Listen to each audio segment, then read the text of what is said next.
안녕하십니까. 12월 19일 한국TV 뉴스 오늘의 헤드라인입니다.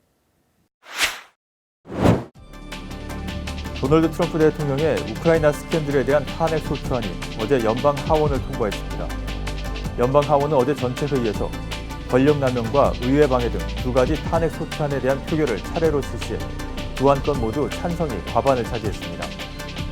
탄핵안이 하원을 통과함에 따라 트럼프 대통령의 운명은 상원에서 한가름 나게 되지만 공화당이 우세인 상원에서는 부결될 것이라는 관측이 높습니다.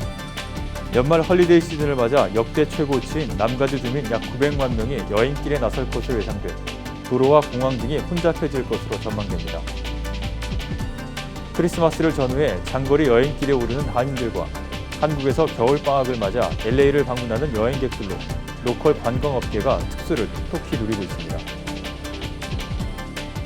내년 3월 예비선거를 앞두고 타운을 관할하는 LA시 10지구 시의원 선거에 재도전을 한 그레이스 유 후보에게 한인사회 주요 인사들이 적극 지지 의사를 밝혔습니다.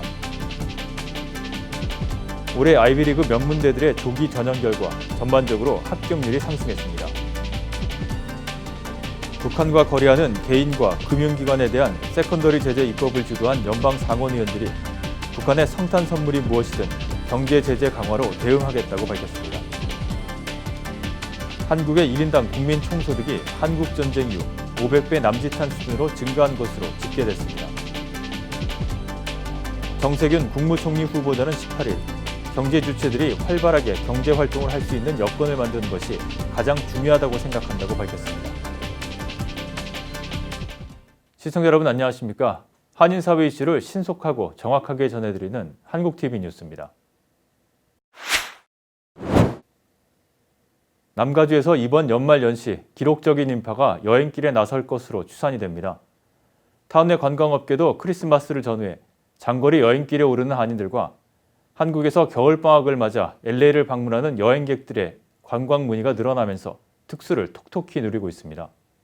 정현호 기자입니다.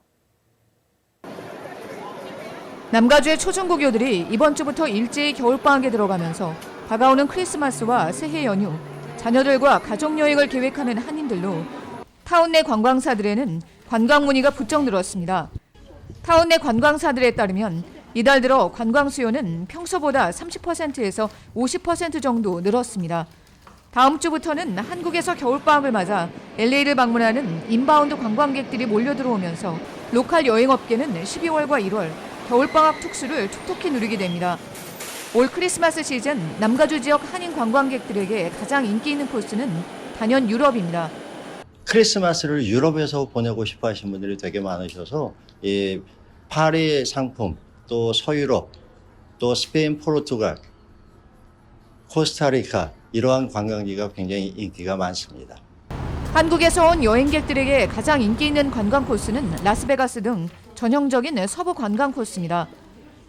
가장 대표적인 관광 명소는 라스베가스와 그랜드 캐년이 들어가 있는 상품이죠. 그러면서 이 엔탈럽 캐년이라는 것이 아주 유명해서 또 그쪽을 포함한 상품이 인기가 있습니다. 그래서 패키지 속에서 약간씩 이 배낭여행을 맛볼 수 있는 그런 추세로 변하고 있습니다. 새해를 맞아 해돋이를 보려는 한인들도 많습니다. 연말 연시하면 그 해돋이를 보려고 하고 있어요. 그래서 저희 회사에서 준비하고 있는 것이 이제 브라이스 캐년에서 보는 해돋이 관광이 있습니다. 우리 가족만 따로 투어를 원하시는 분들이 많이 있어요. 그래서 가족끼리 원하시는 분들은 그 가족끼리 한 차량으로 그 가족들만 모시고 투어하는 그런 어떤 맞춤형 투어, 이거를 많이 문의가 들어오고 있습니다. 한인 여행객들의 취향이 점점 고급스러워지면서 관광버스 투어에서 항공편을 이용한 투어, 그리고 특화된 관광 상품에 대한 수요가 늘어나고 있습니다. 한국TV 정현호입니다. 연말 헐리데이 시즌을 맞아 역대 최고치인 남가주 주민 약 900만 명이 여행길에 나설 것으로 예상돼 도로와 공항 등이 혼잡해질 것으로 전망됩니다. 이는 지난해보다 4.4% 오른 수치로 역대 최고치입니다. 트리플A는 올 할리데이 시즌 이동 인구가 늘어난 이유로 낮아진 실업률과 경기 호조로 경제적인 여유가 생겼기 때문으로 보고 있습니다. 900여만 명 가운데 약 88% 이상이 자동차를 이용해 이동할 것으로 예상되며 약 8.5%는 항공편을 이용할 것으로 전망됩니다. 자동차를 이용한 이동 인구는 많아도 다른 휴가철보다 이번 연말 허리데이 시즌이 길기 때문에 교통체증은 덜할 것으로 자동차협회는 내다봤습니다. 12월 26일과 27일 오후 무렵부터 도로체증이 가장 심화될 것으로 예상되며 특히 목요일인 26일 저녁에는 10번 프리웨이 동쪽 방면 산타모니카에서 5번 프리웨이 만나는 구간의 정체가 평소보다 약 2.5배 정도 심화될 것으로 예상됩니다. 내년 3월 예비선거를 앞두고 한인타운을 관할하는 LA시 제10지구 시의원 선거에 재도전을 한 그레이스 유 후보에게 한인사회 주요 인사들이 적극 지지 의사를 밝혔습니다. 이수연 기자가 보도합니다. LA시 시의원 예비선거가 70여일 앞으로 다가온 가운데 10지구 시의원 선거에 재도전한 그레이스 유 후보의 선거 캠프에는 18일 한인사회 주요 인사들이 모여 한 목소리로 유 후보자를 지지하며 유 후보 선거 캠페인에 힘을 실어줬습니다. 이 자리에는 LA 한인회와 한미연합회 임원, 민병수 변호사, 글로벌 어린이재단 LA지부의 이정희 회장, 미주 3.1 여성 동지회 전 회장 등 주요 한인단체장 10여 명이 참석해 그레이스 유 후보가 한인들을 대표해 한인사회의 발전을 도모할 수 있는 진정한 일꾼이라고 입을 모았습니다. 제가 알기로는 커뮤니티 앤 하트가 있고 그리고 LA의 이런 복잡한 다인종 커뮤니티 안에서 여러 커뮤니티를 잘 연결할 수 있고 그리고 무엇보다도 그동안에 있어왔던 그 어떤 커뮤니티 안에서 정말 필요한 부분들 그리고 필요한 서비스들에서 누구보다 잘 알 것 같아요. 하시는 거 보고 열정적이고 언젠가 저분이 뭐를 우리 한국 커뮤니티에 여성으로서 대표가 해줄 것을 그 점에서 예상을 했어요. 이번에 노숙자들 그 한인타운에 너무 지저분하게 노숙자들이 많이 저기 들어와서 시청에 가서 이 들어오면 안 된다 하는 거를 그레이스 유가 앞에 나가서 너무 정정당당하게 아주 한인 사회를 위해서 너무 열심히 말씀도 잘하셨어요. 그래서 그 전에도 봐도 진짜 정치하는 사람답지 않게 한인 사회를 위해서 굉장히 열심히 일하시는 걸 보고 저도 마음으로 열심히 도우려고 하고 한인사회로부터 든든한 지원을 받은 그레이스 유 후보는 이들의 기대에 부응해 탁상 정치가 아닌 발품 파는 일꾼으로서 한인사회의 발전을 도모하겠다는 당찬 포부를 밝혔습니다. 이 옆에 지지하신 분들과 아직 못 오신 분들의 기대가 커요. 우리는 꼭 3월 3일 투표하면서 승리가 나올 걸 저는 믿고 있습니다. 그레이스 유 후보는 현재까지 약 35만 달러의 선거 기금을 확보했으며 53만 7천 달러 모금을 목표로 하고 있습니다. 유 후보가 내년 3월 예선을 통과해 결선에 진출하기 위해서는 약 8천 표가 필요하며 한인 유권자들의 한 표 한 표가 당락을 결정짓게 될 것으로 전망됩니다. 한국TV 이수연입니다. 오늘의 지역 단신 전해드립니다. LA경찰국과 LA시 그리고 카운티 검찰이 연말 헐리데이 시즌 동안 음주운전자 또는 약물 복용 운전자에 대한 단속과 처벌을 강화한다고 밝혔습니다. 연말 동안 음주나 약물 복용 운전으로 적발되면 체포돼 기소될 것이라고 밝혔습니다. LA 카운티 검찰에서는 올해 12,000여 건의 음주운전 케이스가 진행됐으며 이 가운데 마리화나 복용 운전으로 기소된 2017년 이후 4배가량 늘었습니다. 18일 전국 최대 이동통신사인 버라이즌의 통신 서비스가 전국에서 장애를 일으켜 고객들이 전화를 걸지 못하는 등 불편을 겪었습니다. 텍스트를 보내거나 인터넷을 서핑하는 것도 먹통이었습니다. 주유소 전산 시스템에 침투해 소비자들이 크레딧 카드를 통째로 빼나가는 신종 크레딧 카드 해킹 사기가 전국에서 기승을 부리고 있어 카드 결제 시 소비자들의 각별한 주의가 요구됩니다. 최근 급증하는 사기 수법은 해커들이 전국 주유소들로 피싱 이메일을 발송해 주유소가 이 이메일을 읽게 되면 특정 소프트웨어가 주유소 전산 시스템에 깔리게 돼 이용객들의 카드 정보가 자동으로 해커들에게 전송되게 하는 방식입니다. 올해 아이비리그 명문대들의 조기 전형 결과 전반적으로 합격률이 상승했습니다. 지난 수년간 추락했던 조기 전형 합격자들이 반등하는 모양새로 이 같은 합격률 상승은 지난해보다 조기 전형 지원자 수가 감소한 것이 원인으로 보입니다. 전국민 건강보험제도 오바마 케어의 핵심 조항에 대해 항소법원에서도 위헌 결정이 내려졌습니다.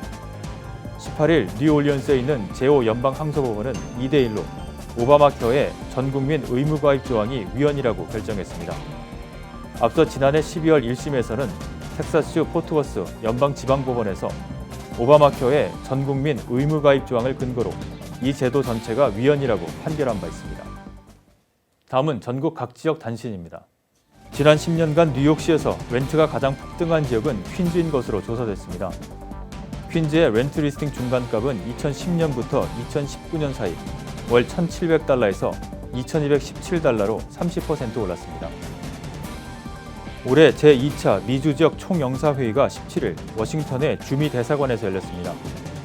이 자리에서는 최근 한반도 정세, 한미 동맹 현안, 2020년 미국 대선 전망, 대미정책 공공외교 추진 방향, 재외동포 정책과 영사 서비스 강화 방안 등이 논의됐습니다. 싱글이 살기 가장 좋은 도시의 샌프란시스코가 아틀란타와 덴버에 이어 전국 3위를 차지했습니다. 시애틀이 지난 10년간 전국 대도시 가운데 가장 많이 변화한 도시 6위에 선정됐습니다. 최혜원 앵커가 한국 뉴스 전해드립니다.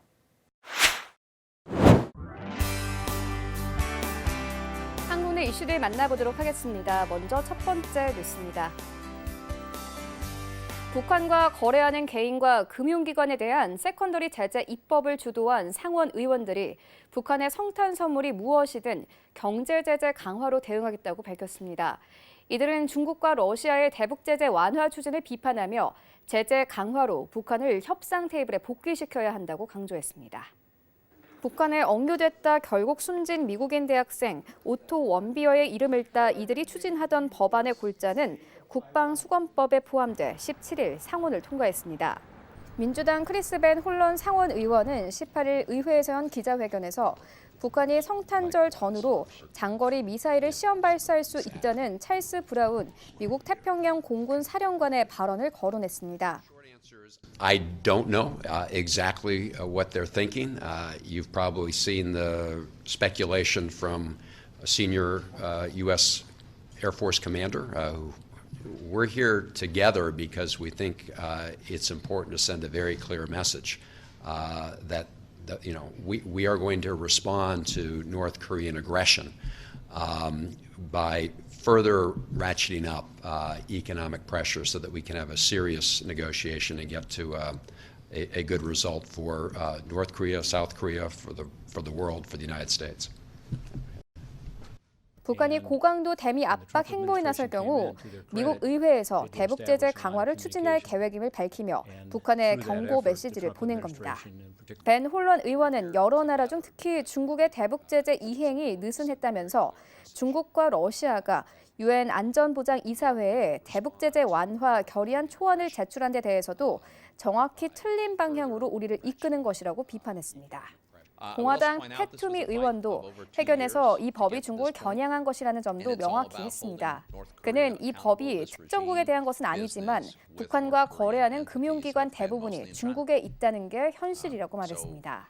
북한과 거래하는 개인 및 금융기관이 미국 금융기관과 거래하지 못하게 하는 원비어법은 2017년 발의돼 하원에서는 통과됐지만 상원에서는 회기를 넘겨 폐기됐습니다. 올해 다시 발의됐으며 미 국방 예산의 근거 법률인 국방수검법의 조항으로 포함돼 상원을 통과했습니다. 한국의 1인당 명목 국민총소득 GNI가 6.25 한국전쟁 이후 500배 남짓한 수준으로 증가한 것으로 수정 집계됐습니다. 한국은행은 국민소득통계의 기준 시점을 2010년에서 2015년으로 개편하는 작업을 마무리하고 새로 편제된 통계 자료를 한은경제통계 시스템 홈페이지에서 제공한다고 밝혔습니다. 새로 바뀐 시계열 자료는 이전 자료 대비 소득 지표가 대체로 상향 조정됐습니다. 다만 이전 자료와 차이는 과거로 거슬러 올라갈수록 줄어드는 모습을 보였습니다. 예를 들어 1953년 1인당 GNI는 76달러로 신구 시계열 수치의 차이가 없었습니다. 반면 지난해 1인당 GNI는 약 3만 1,000달러에서 3만 3,000달러로 상향 조정됐습니다. 이에 따라 새 통계에서 지난해 한국의 1인당 GNI는 1953년 대비 503배로 늘어난 것으로 집계됐습니다. 옛 기준에서는 468배였습니다. 1인당 GNI 증가율은 연평균 10%에 달했는데 이는 한국전쟁 이후 평균 7년마다 1인당 소득이 2배로 늘었다는 의미입니다. 10년 단위로 보면 1950년대 3.6%에 머물렀던 연평균 1인당 GNI 증가율은 1960년대 10.4%, 1970년대엔 22.8%, 1980년대엔 12.9%를 나타내 30년간 연평균 두 자릿수 증가율을 기록했습니다. 1990년대에 들어선 증가율이 6.2%, 2000년대엔 6.1%로 줄었습니다. 2010년 이후 지난해까지 증가율은 6.4%로 소폭 상승했습니다. 국민소득 통계는 한 나라의 경제력이나 국민 생활 수준을 나타내는 핵심 경제 지표로 달라진 경제 현실을 적절히 반영하기 위해 5년마다 통계 편제 기준을 바꾸는 작업을 진행합니다. 정세균 한국 국무총리 후보자는 경제 활력을 찾는 것이 가장 중요하다고 말했습니다. 문재인 정부의 두 번째 국무총리로 지명된 정 후보자는 서울 종로구에 마련된 후보자 사무실로 첫 출근해 가장 시급한 경제 현안이 무엇이라고 생각하느냐는 질문을 받고 이같이 답했습니다. 지난 2006년 2월 산업자원부 장관 후보자로 국회 인사청문을 거쳤던 정 후보자는 오랜만에 청문회에 서는 만큼 긴장감도 드러냈습니다. 정 후보자는 제가 청문회를 치른 지 만으로 14년이 됐고 15년 차가 될 것 같다며 그간 제가 많은 정치 활동도 했기 때문에 정책 중심으로 청문회 준비를 잘 해야 하지 않을까 싶다며 말했습니다. 다만 국회 상황을 어떻게 풀어나갈 것이냐, 삼권 분립 훼손 비판을 어떻게 생각하느냐 등의 질문에 대해서는 답변하지 않았습니다. 이를 둘러싸고 자유한국당에서는 정 후보자의 국회의장 이력을 문제 삼아 입법부가 행정부의 시녀로 전락했다는 비판 등을 쏟아내고 있습니다. 국무조정실은 정 후보자의 청문회 준비에 들어갔습니다.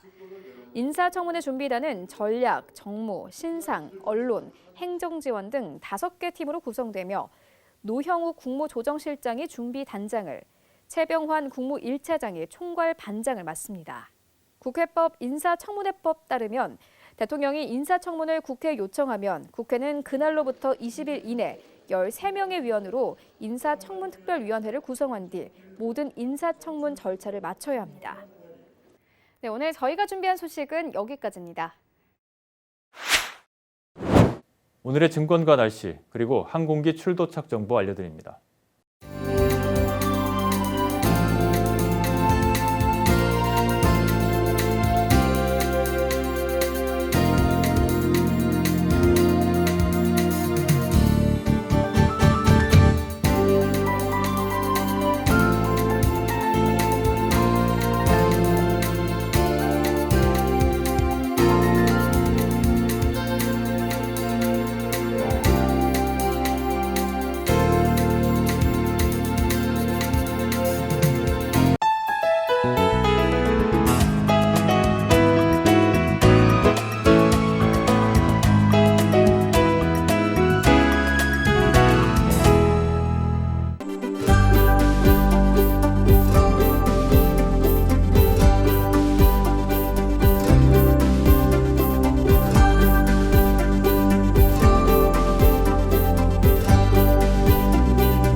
지금까지 한국TV 뉴스 전해드렸습니다. 한인사회 곳곳의 뉴스를 신속하고 정확하게 전달할 수 있도록 최선을 다하겠습니다. 시청자 여러분, 감사합니다.